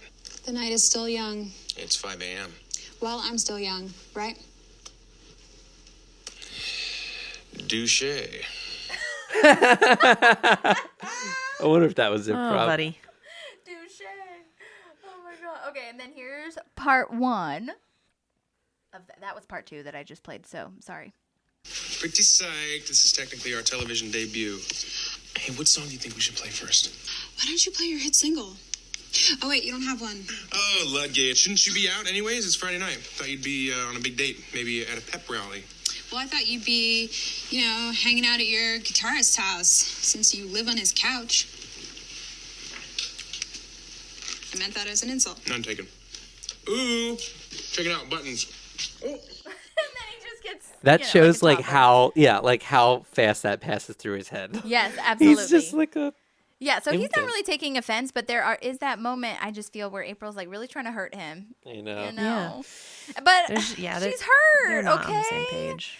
Yeah, it's so sad. But I do think it's I liked those deleted scenes showing that they were just like kind of quipping back and forth with each other as opposed to like not really talking at all. You know what I mean? So, anyways, and then I've got that Leslie donates $50, but Jerry answers. Leslie? And it's cool that they have Jerry in the screen behind her. I know. So they're not having to do cutbacks to Jerry. They can just see in the... Yeah, that was really cool. Good catch. Yes, this is where we get to the Donna's cousins in Liberia wants to know what happened on Lost. Man. Fun fact, Retta's aunt is the president of Liberia. Whoa. No way. That's a real thing. She talks That's about it cool. also on Nick Offerman and Megan Mullally's podcast as well. Wow. Isn't that nuts? Her mom That's or nuts. aunt? What did you Her say? aunt, yeah. Wow. Crazy. Crazy. So Was Lost must have been really big at the time? Yeah, Like, I think so. I don't know what season it was in at that must point. have been But at its... They reference Lost in The Office, too. that's do. true. Yeah, it was That so was- big. Dwight goes, remember on Lost when they met the others? Right. That's right. That's true. That was like our first quarantine show when it all came down. Sierra had never seen it. Really? And let me tell you, that show holds up. Oh my God, Like, it's it's so good. crazy, like, I don't know, because it's older and, like, there's some CGI, but, man, It's especially so- those first few seasons. That's It's one of the best pilots, gold. I think, Oh, as yeah. well, because you just don't know. You have to see the next thing happen. You know what I mean? It's not like it's wrapped up in a nice bow, and there's just so much. And I all didn't the notice acting is that great. J.J. Abrams only did the pilot. And then he Oh. didn't do the rest of the show. Seriously? Yeah. I Isn't didn't that know crazy? I think of it as an J.J. Abrams I show. know. Isn't that weird? He Or did maybe set he the just tone. directed it and then he was just like the executive producer for the rest of it. But it was Yeah. something with that. But man, good show. Interesting. Yeah, love it. Have you recapped your Avatar moment? Oh my God, we could do We'll do that a little a bit later. whole tangent on that. I loved it, though. I'll say that. I just loved it. I thought it was great. I loved it too. And I do think that if you see it now without all the hype and like zhuzh and like, is this really all that great? I think that helped me, honestly, to not see it around all of the people like hubbub about it. You know what I mean? Yeah. But I loved it, and there's an Avatar 2 coming out. I was texting both of you at the same time, and my friend Rachel, like as I was watching it. It's like, it's perfect. I think it was know. like a mix of Jurassic Park and Pocahontas and Jar Jar Binks and like whatever other military movie you want to insert, and just like they had to force them together. Yeah. It's crazy that you just Yikes. got onto Avatar and that because I mean they've been like teasing that sequel forever. I like know, I mean and it's I had been no years. idea. For years. Yeah. It's like Crazy. I had no idea there was a second one coming out until I just went on IMDb. You know me, I was like behind the scenes after I watched it, watching all the CGI like little dots when they were in their little motion capture suits or whatever. And yeah, Kate Winslet is in the second one, so I'm very excited about that. Huh. And they've kept most of the cast, so like the main two people, which is insane. But yeah, I loved it. Crazy. Loved it. Anyhow, okay, so this is where where Mark is bringing everyone coffee, and he puts cream in Anne's coffee, and she doesn't like cream. And I don't know. I mean, to Mark's credit, he doesn't know. I mean, like, But at the same time, and maybe their relationship looks different, after you were dating someone for 6 months, I feel like you should know their coffee order. Yeah. Or know yeah, what they if do you're a and don't like in coffee their drinker, yeah. I mean, yeah. You kind of I feel probably like should know that. something. Yeah. Yeah. Like I know I have not even gotten my friend coffee before, and I know what she likes. yeah. Yeah. You know? I don't know. I mean, but has she been ordering coffee only? Like, has she ever... Does she only drink it at work? Does she only drink it when she's at home? Like, has she ever told him, like, I like my coffee black? Or does she just keep saying, oh, no, I can drink it. It's fine. Yeah, she just... You know? But I understand Or does this happen a lot? And she's like, cream again, and he just doesn't, like, compute it? He's not It could be connecting many it, things. Yeah. And then when totally true. And then he walks out and he has this kind of look of like, Ken, was something wrong with that? And neither say anything. Also, so stupid. Just go get another cup. Just like, why is this an argument? It shouldn't be. Well, that's the thing. It wasn't even an argument. It's just like so. Well, no, yeah, but it obviously creates tension. It's just be like, oh no, I don't drink cream. Okay, hon, I'll get you another cup. Right. Or like, I'll go get my own cup. Like, right. You know, it's just funny that creates. Yeah, and I just feel like she's stuck in this situation of like saying she's fine when she's really not, and she did this with Andy as well. So I like that they're showing that kind of thing because that's like a very real instance. But yeah, I mean, I just want her to be secure. I just want her to be like, tell him you don't like it. It's really fine. Tell him rather. Yeah. You know what I mean? But I'm not blaming it on Anne at all. Or just drink it. Cream tastes good. No, what if she's allergic? She doesn't like it. Well, if she's allergic, that's a whole other story. Like, you should know somebody's food allergies. Okay, but regardless, she just doesn't like it, so I need both of them to be on the same page. They need to break up. Because I really feel like he'd be happy to change her coffee order. This is the straw that breaks the camel's back. It's over. I know. It might be. You got to try to have a conversation about it, though. But then sometimes it's just not a match. They're it's doomed. Fine. Okay. So we're back at the snake hole. Tom says the celebrity to hang out with for the night would be Chris Angel. Have you guys heard of him? Do you know who he is? Yeah. I know who he I is. didn't know who that was. Oh, really? Yeah, he's a magician, and if Big I'm Vegas. correct, he's in Vegas. Yeah. Illusionist and musician, apparently. Yeah. Oh, interesting. So very 90s, like rock. Yeah. Right? He looks like it. I don't know if his music is that. I didn't listen to it, but he looks like he would be 90s rock, so I don't know. But yeah, so Tom clearly likes him. Detlef is awesome at this point. And then we haven't talked about Wendy in a long time, and I guess Tom getting drunk brings out that little side of him. He misses Poor her. little guy. He is just a mess at this point. There were a ton of vaults here, which is really funny. There's one where he asks if Detlef can ride a roller coaster, or he's like, "Are you too tall to ride a roller coaster? Like, how does that work?" And then he's 6'10", by the way. Damn. Which he says in the episode, but to put it in perspective, because you both went to Bruins games, right? In like Boston. when we lived Yeah. there. Chara is 6'9". And Chara is the one that like he had to get his own hockey stick made because he was too tall.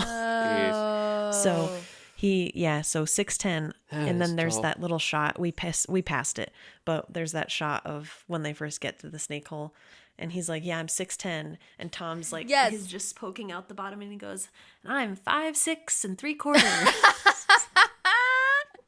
It's great. Yes, and then but the anyway, camera yes, kind of he's like tall. has to zoom down. Yeah.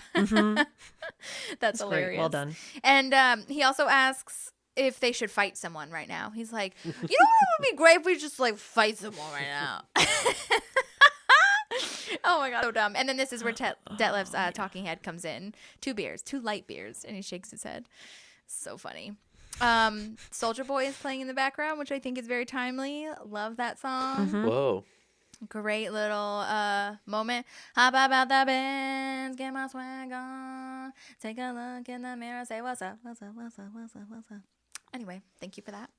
Then this is where Ron is having his night fights, or his little sleep fighting. Underwater ballet. Yes, they're night terrors, but sleep fighting isn't like the technical disorder. I don't know. Like I looked it up. Okay, tell me. Okay, so I also love that he said it's terrible only when I'm losing. But wait, anyway, say it again. Sorry. So she is it Leslie that asks like, how bad is that or whatever? Like that must be horrible, and he goes, it's only terrible when I'm losing. Oh, gotcha. The sleep fighting. But anyway, the closest thing I could find that describes what he's doing is REM sleep behavior disorder. And if anybody doesn't know what REM is, it's rapid eye movement sleep. And then it's what it's called. It's when the body is performing the dreams while the person is still asleep and they're not aware that they're acting him out. Usually it gets diagnosed after 50. And it's usually associated with other neurodegenerative diseases such as Parkinson's or Alzheimer's. Huh. So it's interesting. That's definitely what I found on it. Cute. Well, I sent you guys both this deleted scene, but I'm gonna play it because they added in music in the background to his sleep fighting. I think this was just a fun thing that the editors did. I don't think they ever intended to just like release it. Release it. Just like when they did John Ralphio's like auto-tuned moment. Like, I don't think that they ever meant to release just in the deleted scenes. They were just having fun. Maybe they did, but I mean, I just think it was fun. But have you ever seen this man sleep? It's like underwater ballet. I'll post this on our stories for you guys.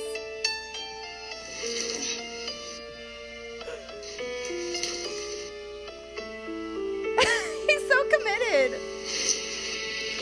I wonder how fun that was. Seriously. How are Leslie and Mark not like cracking up? What is he biting? Did he eat a heart? Was I sleep fighting? Oh, no. Not at all.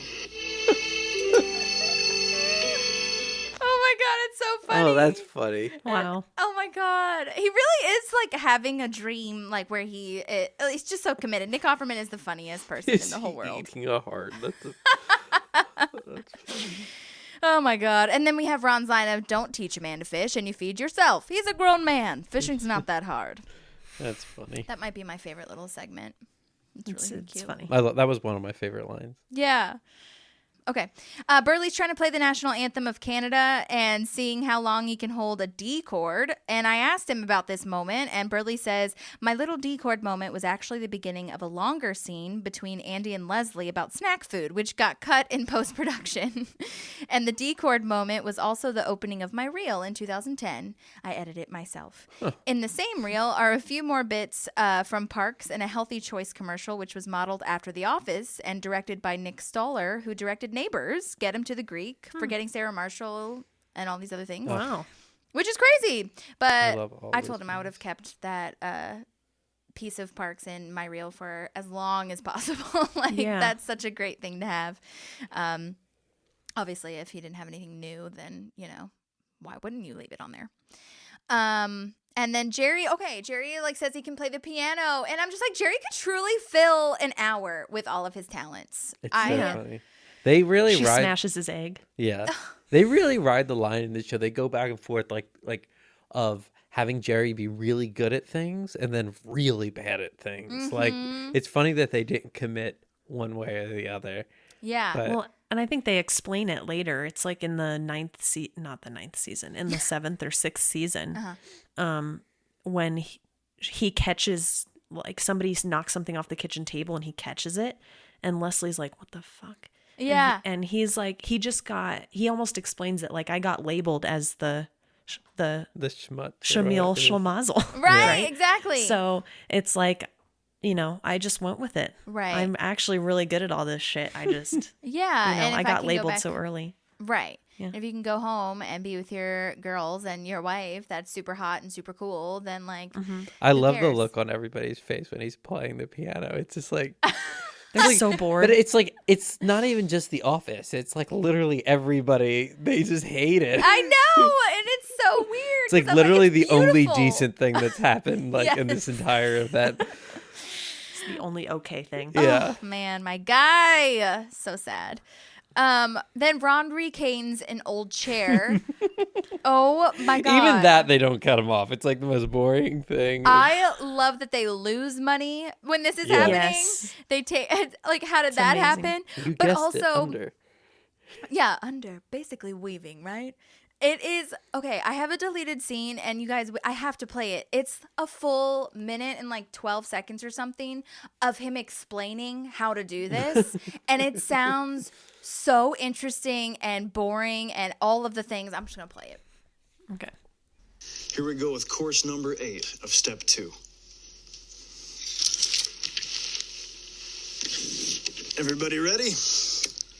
When recaning an old chair, one needs to make sure all the right elements are in place. You need good pre-soaked rattan, some golf tees, or any wooden widget to hold the cane in place. And of course, you need your chair. You can find any wooden widget laying around the house, or if you have a small lathe like I do, you can turn your own. I make mine out of quilted yellow birch. It's got a great tensile strength. It's also pleasing to the eye. As we caners say, be careful not to over-soak your rattan. 30 to 45 minutes tops. Because if you over-soak, your fanny could get broke. People often say to me, "Hey, Ron, where do you get your rattan?" Well, I've got a guy out on Highway 47 who not only deals in rattan, but bamboo as well. And he calls me up whenever he gets a good batch in. I think it comes from Guam. Okay, now here comes your favorite part. Now that's more exciting than any of your Sylvester Stallone movies. Losing my mind. So relaxing. And then he goes on for like 5 more seconds. But while he's doing that, April and Donna are like shooting glances at the camera and just like screaming into the camera silently. And it is hilarious. But I was like, did Nick Offerman come up with that? I wonder if he wrote that, or I wonder if, since Amy Poehler technically wrote this, was she just like, just talk about recaning a chair for like a minute, and we'll see what we can keep and what we don't need to keep. Well, he can, right? And this is the thing for me, is he can do so many cool things like woodworking and stuff like that. I feel like people would have been way more interested in watching him carve something out of wood than interesting recaning a chair. Yeah. So it was very interesting to me. Like, they must have intentionally been like, let's do the boring thing that he knows how to do. Right. You know? Right. That's hilarious.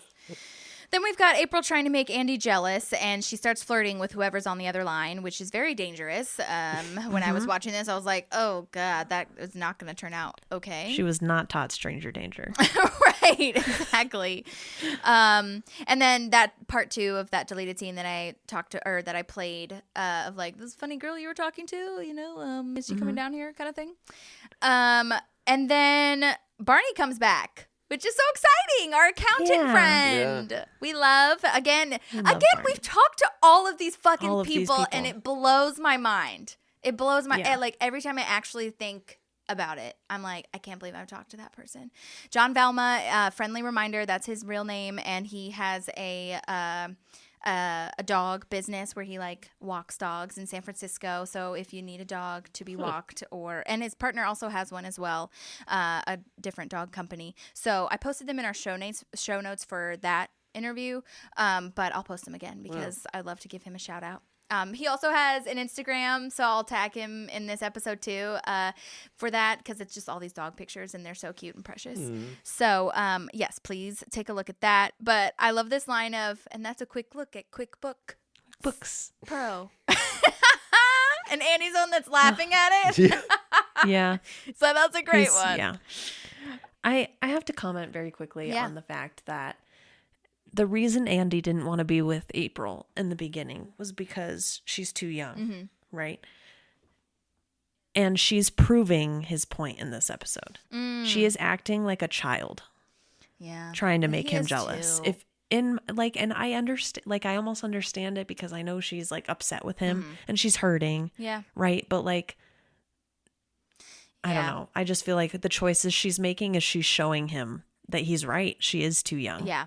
But I also, it's also showing me personally, that's such a good point. I think it's showing me that they're on the same maturity level, regardless of how old he is or that he's older than her. They're on the exact same age. You know, they're doing the exact same things. Although I will say hers is intentional, and I feel like his is like he wouldn't mixture. Do this intentionally. His is a mixture, I feel, because he was throwing jabs at her too. So he was doing some of it intentionally, but some of it wasn't. So, but I don't think we saw jabs until you showed the deleted scenes. Right. Oh, yeah. That's what I mean. Sorry. So I think if you take so if we're watching it without the deleted scenes, all I'm saying is April intentionally doing this. Right. And so you don't see Andy's side of it. Right. That's true. That's true. I just also don't like that he keeps calling her dude in these other episodes Yeah, I and agree. Buddy and all this stuff. It's all bad. It's just like the match is not there yet. Yeah. We're working I'm through not saying some he's shit. perfect. Oh, Definitely totally. not. I get you. I also asked Barney, or John Valma in real life is his name. I asked him if he had any memories about the day on set, and he said that Chris Pratt bought his mom to set that day. Oh. Aw, I thought that was so cute. that's cute. So, I also love this pun. Again, all these one-liners and his puns. The only thing that's taxing is deciding what software to buy. Man. No one's laughing, but he's creepily smiling. So bad. It's just so I know that his boring. smile is so good when he's so proud of it. I know. Oh my God. And then, Leslie is saying that Mark should propose to Anne for diabetes. Can I Yes. step in? Say it. Because I know Leslie's intentions are pure for her cause, but I always, when in these friend situations, I always put it in perspective of you and me, Holly. Mm-hmm. And you would never put me in a position of being proposed to in a way that I would hate Yeah. for your own gain. And Leslie, like, I feel like she's we being all so know. selfish. You're right. Yeah, because there's no way on this planet Earth that out of all the people in that show that Anne is the one that wants to be proposed to publicly. Yeah. Like, In the middle she's of not the going to night. want that to happen in front of other people. Yeah. Yeah. I totally So. agree. And also, I mean, I don't know that it would really, she's just, because I was going to say, I don't know if it would really bring in money or viewers anyway, but she Right. just is going like off the deep end. She's like, I'll do anything because Detlef is gone and we need to do something. It's actually amazing that they've raised that much money, like, at all. I know! Like, they're like, that's crazy. In this tiny little town, they raised $20,000 in the middle of the night. Right. I know. Crazy. We should look that up. Maybe that'll be a recap of like, what are like, I don't know. What Yeah. are the telethons at nighttime and where are they? And do they actually raise a lot of money? Like, what are the goals, the typical goals? What is this? Oh, she asks if the ring was from the Titanic because he says it's his grandma's ring. Just my grandma. Oh my God. Nope, just my grandma. This is where we get to the one but two seats, the widening of America. Love that line. Me too. And this is also where Anne says she wants to break up with Mark now. And it's very, like, shocking to Leslie because Leslie's like, oh, God, what are we going to do? You're just going to have to You marry should him just and figure marry it him. out. I guess Figure you'll it out figure later. out. It's No. such bad advice. Oh, my God. No, I'm not going to do that. No, you're right. You're right. Yeah. Oh, my God. It's- go ahead. No, this is kind of as like you don't get this very often, like a selfish Leslie episode where she's kind of like not being great. I Yeah. mean, she is like she's tired. incredibly sleep deprived. Right. But yeah, it's kind of rare. I think that a lot of her actions could be deemed as selfish, honestly. Yeah, a little bit. I mean, it's honestly, but to me, it's kind of like a Michael Scott situation where he doesn't intend that to happen. Yeah. It just seems Yeah. like it. You know what I mean? It's- yeah, it's So not sure. this malice one's a in little intent. bit different. bad. This one's definitely This one's different. This one, worse. yeah. Like, there's no really other side to it. And this is my favorite line. This is my favorite line because I related so hard to it. Hey, Leslie, it's Leslie. Hang in there. I love you. Bye. She's calling herself. I love it. I love it. Sometimes we need that. We do need that. But what's sad about it is that I don't think you can do that anymore because no one has home phones. So where am I supposed to leave a Yeah. message for myself? I know. Yeah, can you leave yourself a voicemail? I don't know. I didn't try calling myself. I guess you could call yourself. Yeah, But would it be busy We'll because see. you're on the phone? we'll see. See you Oh, later. interesting. You know what I mean? Sewage Joe is the one that April was talking to, apparently, and he comes down so confident. So disgusting. Oh my God, it's so gross. I'm up to my waist in hot sludge, or what does he say? That's what I'm confused about. I'm glad Sludge? you brought that up because I don't. The subtitles say sniz, SNIZZ. That is what he said, because he doesn't. Because I always think it's sludge, but I'm like, 'Cause oh, he's he in the doesn't sewage say department. that. Yeah, But then I'm like, what is that word? Did he I mean don't to know. say snatch? Like, it must, yeah, like 'cause Snatch it's Game on clearly RuPaul's Drag Race. sexual. Yeah, Like- exactly. yeah. I did message him and ask what he said, but he hasn't messaged back Mm. yet, so that's okay. We'll just speculate wildly.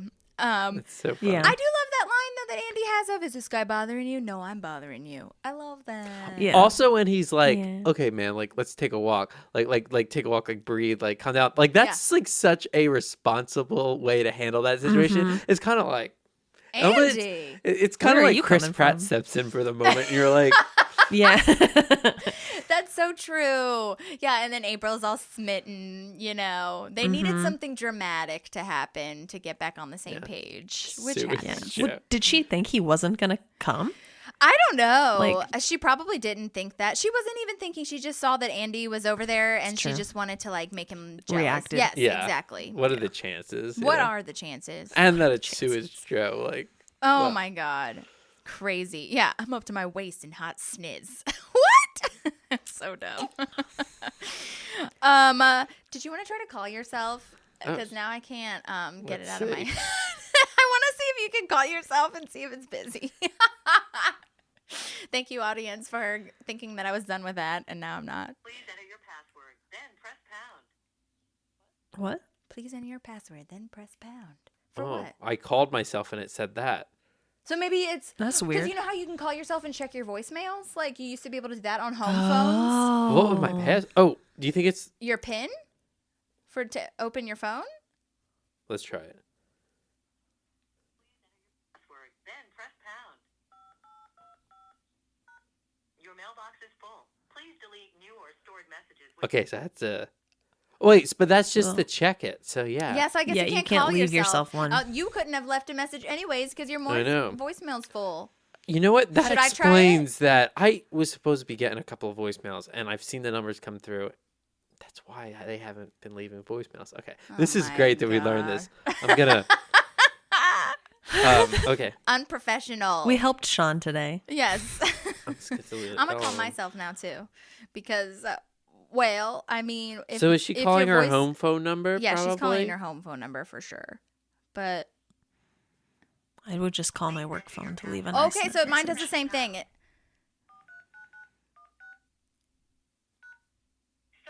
439... Oh, I thought that was my password. 439916. We want to delete this. No, that's okay. No one will know. It's okay. So regardless, nope, you can't call and leave yourself a message. Thank you for that. All right. Sad. Well. Sad. So you just have to leave yourself a voice memo and hope that you check your voice memos. Yeah. Mm-hmm. Or you could make a voice memo and then email it to yourself. There you go. And then you can mark it as You unread. could text it to yourself. You can text shit to yourself. Oh, yeah, that's true. That's true. Mm-hmm. This also reminded me of the Ross moment because Ross says, like, love yourself when he thinks he gets shot at. Also buy stamps. Mm-hmm. Also, she has a whole Friends moment in this episode. Yes. Did we skip over that? that? No, we're not there yet, but yes. That's where I am. That's my next note. Okay. Oh, yeah. Right after Sewage Joe. Yes. Leslie's trying to fill time. Oh, my God. That's so true. You guys, I did write in my notes, this episode has never shown how close I am to Leslie. Like, it's so true. You know what I mean? Apart from the, not caring about your proposal. Right. Because that's not me. But. Oh, no. You've already proven that that's not you. Okay. Thank you. In real life. I have. What a story. Yeah. So I love this, though. Like, was Phoebe there? Yes. Yes. I timed it. It's 5 seconds. Oh, my God. That's a long time. It's a full 5 seconds. Like when I was one of my rewatch times when I'm not taking notes, I'm just watching for funsies. Mm-hmm. Like I was like cleaning the kitchen while I was watching it, and all of a sudden it paused, and I was like, "Did the internet go out?" Oh, right. And then she finishes the thought. It is that's how long it is in the grand scheme of. Yes, she's talking about the 22 Thanksgiving minutes. episode. In case anyone is interested. Okay. Yeah. Where Joey's what's her name? Joe. Oh God, I forgot. His girlfriend cheats. She's on the him. actress. Yes. She's yes, who ends she up plays cheating an on actress in Chandler the too. show. Mm-hmm. And then she ends up cheating on Chandler too. Yes, it's very sad. And so to punish him, they're in a box. Chandler's in a box. Mm-hmm. Oh, I forgot to tell you, there's a box. Yeah. Is Rachel there? No, they're fighting. Ross. That is so me, though. You guys have been there when I've done that. Yeah. So anyway, now she wants to drink 8 glasses of milk. Nope, would that actually kill you? Is that I was wondering that too. I didn't in look 3 it up. minutes. It must be the. Yeah, how fast you do it. And does it just go to milk? Like if you drank water that fast, would it kill you? I don't know. Also, I think it's the milk. Yeah. Where did she get this pitcher of milk and 8 glasses? I can't see that being in the props department. She ran out to like 7-Eleven and got a carton of milk. And then went and bought a pitcher. But yeah, Anne stops her. And then this is where Jerry is playing the piano and everyone hates it. And Mark comes up now trying to propose. This is cringy. This is cringy.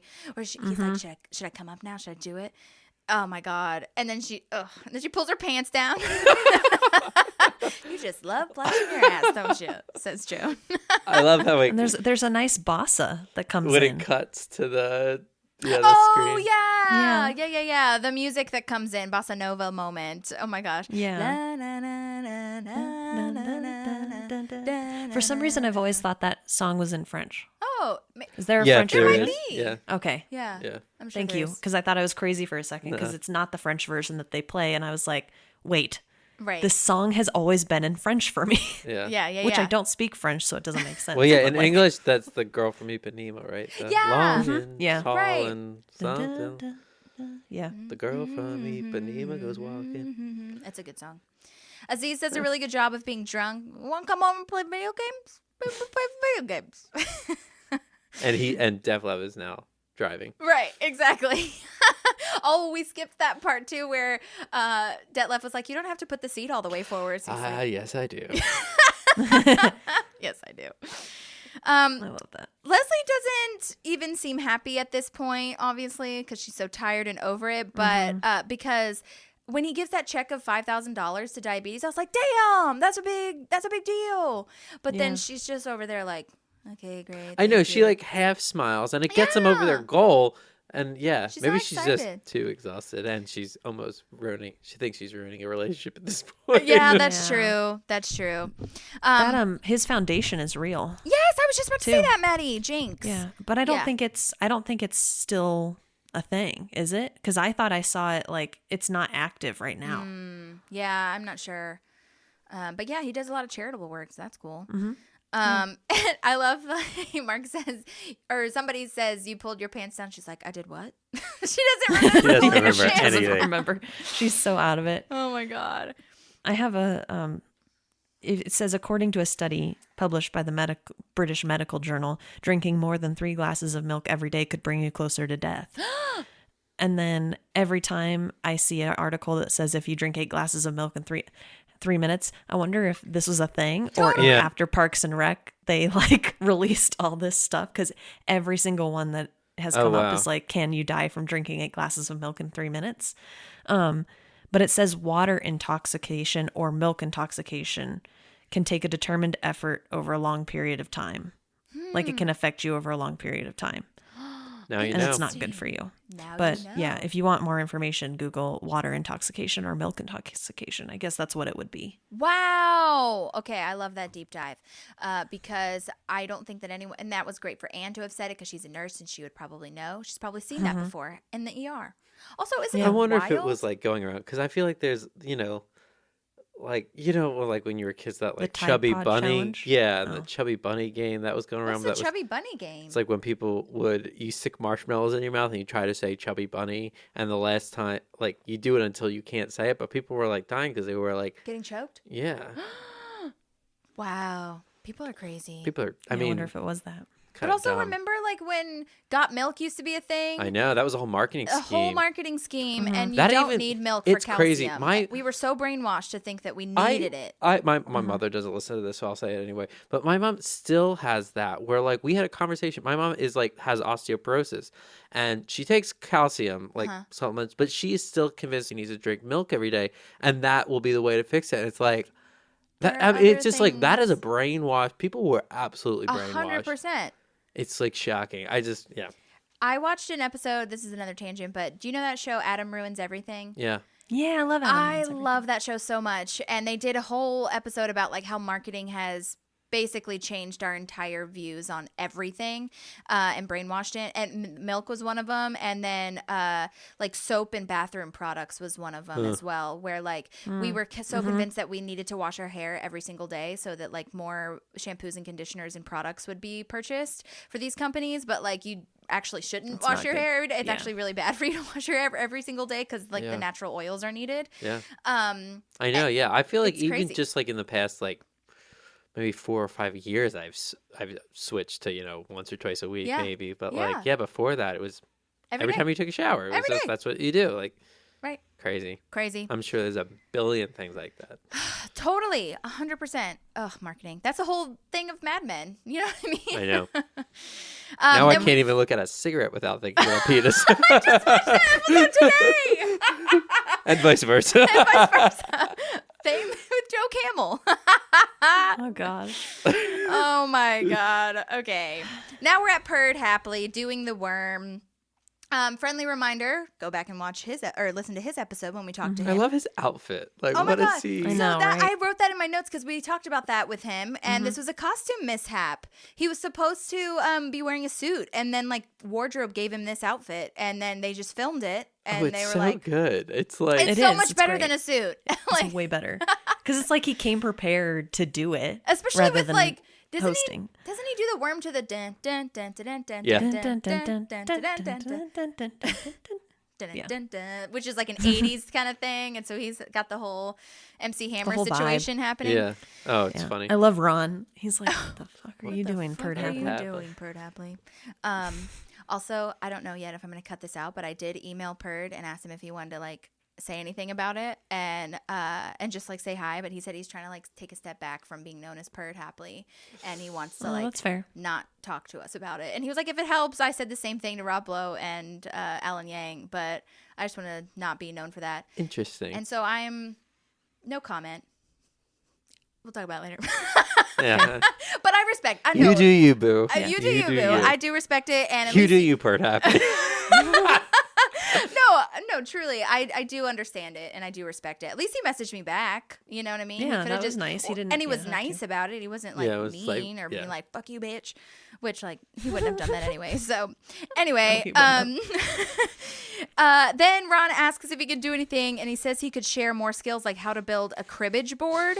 You guys, I looked up what a cribbage board is because I didn't know what it was. I like vaguely know what that game is, but I still don't know how to play it. It looks like that. It's a wooden board with pegs and holes where you put the pegs. I have no idea how to play, but it's a card game. And so I don't know if it's one of those things where you like. It's a card game with the board. Yes. Oh. It's not like backgammon where you have like little balls or whatever. Checker type things. I don't know how to play it, but I'm guessing you could play it at a casino if it's a card game, maybe. You know? Because maybe it's like a roulette moment or something. I don't know. I don't know, but any cribbage experts? Yeah, right. Any 95-year-old cribbage expert. I also like to know how you start a fire without matches. Ron says that's one of the things that he could do. Really difficult. Yeah. What do you mean? Like, how do you do it without matches, though? You ever seen like the Survivor shows where they? Rub the sticks together. Yeah, or they do it where they get a piece of wood and then they get another piece of wood with like a string on it, almost like a bow, and they tie it around, and then they put that on a piece of wood and they pull this so it turns, like and so the friction will create a little ember, and then you can take that. But like that's really difficult. Yeah, and you can do it with a flint or too. flint and steel. True. Yeah. But then you gotta have flint and steel, or find flint out in the wild. I can't imagine him using flint and steel. I would imagine Ron going all like raw dog. And I imagine it would take like hours of him just like, you guys want to see? Maybe he knows how to do it. Yeah. Immediately. Yeah, he's Ron Swanson. He can. Right. But anyway, so I'd like to see that too. And then Leslie goes over to check on Anne after the telethon is done. So we did get to our goal, which is amazing, but like you said, really unbelievable. Like wild. But so happy for them. Yeah. And then she goes over, and it's just such a precious show of their friendship, and like, I may have parked on your car or on your front lawn. On your front lawn. I know. And her reaction, she's just like, oh. Yeah. Like it's just funny. It's so funny. And then she falls asleep. For 22 hours. For 22 hours. It's funny. But I love that thing when she pops up and it seems like she's awake, but she's not. She's like, ugh. Yeah. And back down. And then Anne's like, hi, talking on the phone. And then she goes back to sleep. It's hilarious. But I do love this show of friendship. It's so cute because Leslie's like so fucking tired. And she does not need to do this. Like, she could go home and like try to call her later. But she was like, no, I really want to come, like, make sure that you're okay.